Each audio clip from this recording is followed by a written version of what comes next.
in the magical land of Oz. Your magic is the only thing strong enough to defeat the Wicked Witch.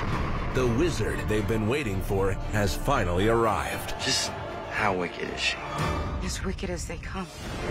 And along the yellow brick road, How hard could it be to defeat a wicked witch? Hard! It's very, very hard. he'll find a little help from Finley and China Girl. My bag, monkey. I got it! We're gonna find this wicked witch, and you can have a nice pile of bananas. Oh, I see. Because I'm a monkey. I must love bananas. You like bananas? Of course I love bananas. I'm a monkey. Don't be ridiculous. I'm coming with you. You're just a little girl. I'm not as delicate as I look. That didn't hurt. Let's go get ourselves a witch. Now they're on an adventure to save the land of Oz. Listen up. Here's the plan.